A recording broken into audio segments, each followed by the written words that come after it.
শুধু এই সচিবালয়ে লাগেনি, হলিক্রস হাসপাতালের অপোজিটে সচিবদের যে বাসভবন ভবন ৭১ ওইখানেও আগুন লাগছে গতকাল রাতে।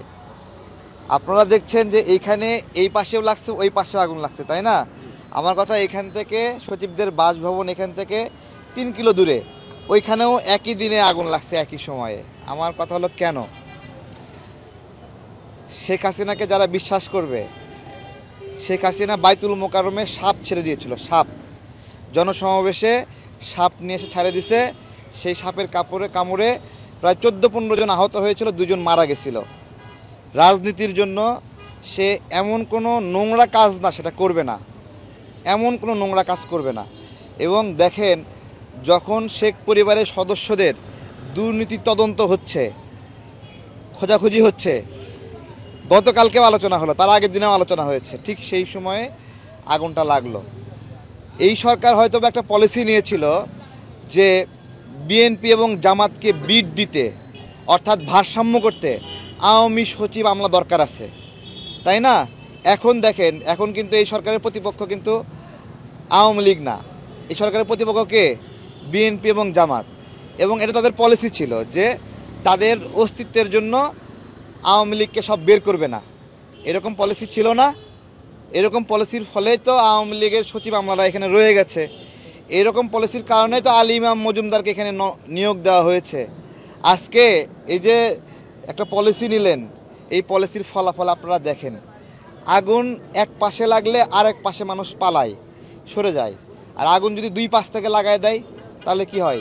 মাঝখানে সব কিছু পুড়ে ছারখার হয়ে যায়। সচিবালয়ে তাই হয়েছে, আপনার আর কিছু বলার নাই। আমরা এইরকম বিভৎস ঘটনা দেখতেই থাকবো যতক্ষণ পর্যন্ত আওয়ামী লীগকে ঘরের ভিতরে রাখবেন, ততক্ষণ পর্যন্ত আওয়ামী লীগ কখনো আগুন হয়ে জ্বালাবে, কখনো ইঁদুর হয়ে ফাইল কাটবে, আরও অনেক কিছু করবে, যেগুলো আপনারা শেষ দেখতে পারবেন না। এবং আপনারা এমনও দেখবেন যে হুট করে কোনো একটা প্রোগ্রামে আরও বড় দুর্ঘটনা ঘটাচ্ছে। ঢাকা বিশ্ববিদ্যালয়ে প্রথম স্বাধীন বাংলাদেশে বোমা ফাটায় আওয়ামী লীগ, এবং বোমা ফাটায় ছাত্রদের হত্যা করেছিল শুধুমাত্র ক্ষমতার জন্য শেখ হাসিনা। ভাই, একটা প্রশ্ন হচ্ছে, আপনি বললেন যে ৭১-এ আগুন লেগেছে সচিবদের বাসভবন। হ্যাঁ, আমরা সচিবালয়ে আগুন লাগতে পারে নথিপত্র গায়েব করার জন্য, পুড়ে ফেলার জন্য, সচিবদের বাসভবনে আগুন লাগার কারণ এটাই তো, যে একই দিনে সচিবালয়ে আগুন লাগছে এবং এখান থেকে 3 কিলো দূরে সচিবদের বাসভবন ভবন ৭১-এও আগুন লাগছে। এইটা কি কোনো কনস্পিরেসি থিওরি? কনস্পিরেসি, দেখেন, আগুন শর্ট সার্কিট থেকেও লাগতে পারে, আগুন যে কোনো দুর্ঘটনা থেকে লাগতে পারে, ঠিক আছে? এবং এখন শীতকালে আগুন বেশি লাগে, প্রতি বছরই আগুন লাগে, স্বাভাবিক বিষয়। কিন্তু এই যে 2 পাশে আগুন লাগা, এটা তো একটা স্বাভাবিক বিষয় না। এখানে আগুন লাগলো, সচিবদের বাসভবনেও আগুন লাগলো 3 কিলোমিটার দূরে, এটাও তো স্বাভাবিক না। আগুন স্বাভাবিকভাবেই লাগে। শুধু তাই না, এমনি মাঠের মধ্যে ঘাস আছে, সেই ঘাসে রোদের তাপ পড়লে সেখানেও আগুন লাগতে পারে। একটা শিশির বিন্দু, সেই শিশির বিন্দু একটা মানে গ্লাস হিসেবে কাজ করে, হ্যাঁ, গ্লাস হিসেবে কাজ করে। সেই গ্লাসের নিচে যে ঘাস থাকে, সেই ঘাস ওই শিশির বিন্দুর উপর শুধু তাপ পড়লে সেখান থেকে আগুন লাগতে পারে। আমি বলছি আগুন লাগা স্বাভাবিক, কিন্তু যেভাবে লাগছে ওইটা স্বাভাবিক আমরা বলতে পারি না। কিন্তু ভাই, প্রশ্ন হচ্ছে, 2 জায়গায় কেউ যদি প্ল্যান করে আগুন লাগায়, তাহলে 2 জায়গায় যদি লাগায়, তাহলে তো এটা প্ল্যান থাকে না। এটা আমি বলি, এই সচিবালয় না, শুধু সারা বাংলাদেশের নিরাপত্তার দায়িত্ব আমাদের স্বরাষ্ট্র দপ্তরের। আমি মনে করি স্বরাষ্ট্র উপদেষ্টা, এই সচিবালয় হলো বাংলাদেশের হার্ট, এই হার্টের নিরাপত্তা প্রদান করতে ব্যর্থ হয়েছেন। ওনার বক্তব্য আমরা শুনতে চাই যে উনি এখানে কি ধরনের নিরাপত্তা রেখেছিলেন, কি ধরনের সার্ভেলেন্স ডিভাইস, সিকিউরিটি যারা অফিসার ছিল তারা কি দায়িত্ব পালন করছিল, এই সমস্ত কিছুর আমরা একটা প্রতিবেদন চাই। আবার এইরকম প্রতিবেদন চাই না 3 কোটি টাকার চেক পাওয়া গেছিলো এই সচিবালয়ে, সেই প্রতিবেদন, সেই তদন্ত কিন্তু 7 দিনের মধ্যে দেওয়ার কথা ছিল। 7 দিন কিন্তু এখন 7 দিন চলে গেছে, এখনও হয়নি। আমাদের এটা একটা সমস্যা, তদন্ত কমিটি হয় কিন্তু প্রতিবেদন বের হয় না। তো এই সচিবালয়ের ক্ষেত্রে স্বরাষ্ট্র উপদেষ্টার বক্তব্য আমরা শুনতে চাই যে উনি এখন কি বলবে, ওনার মতামত কি।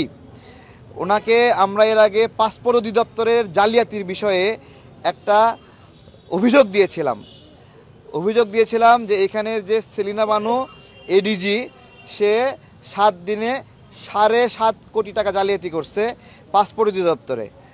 এবং সেখানে এই যে শিরিন, স্পিকার শিরিন, তাকে পাসপোর্ট দিয়েছে তার বাসায় গিয়ে।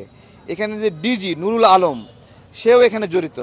এবং পুলিশ অফিসার আবদুল্লাহিল কাফি, যেটা আশুলিয়াতে ছাত্র জনতাকে ভ্যানে পুরায় মারল, সেই অফিসারকেও পাসপোর্ট দিয়েছিল এই নুরুল আলম এবং এডিজি। এবং এরা এই স্বরাষ্ট্র উপদেষ্টার অধীনে। আমরা অভিযোগ দিয়েছিলাম। একটা মজার বিষয় কি জানেন, ওই অভিযোগে কোনো রিসিপ্ট কপি দেয়নি আমাদেরকে বলেছিল রিসিপ্ট কপি দিতে পারবে না এই অভিযোগের। আমরা তদন্ত কমিশন পিলখানা হত্যাকাণ্ডের, সেখানেও স্বরাষ্ট্র উপদেষ্টার গাফিলতি দেখেছিলাম। পরে চাপাচাপি করার পরে কমিশন হয়েছে, কিন্তু সামগ্রিকভাবে স্বরাষ্ট্র উপদেষ্টাকে তার দায়িত্ব, তার আচরণ, তার কার্যক্রম রিভিউ করার সময় এসেছে। রিভিউ করে সন্দেহযুক্ত হলে তাকে সরাইয়ে ভালো একটা লোক দিতে হবে, যাদের মধ্যে গণ অভ্যুত্থানের স্পিরিট আছে। ধন্যবাদ সবাইকে।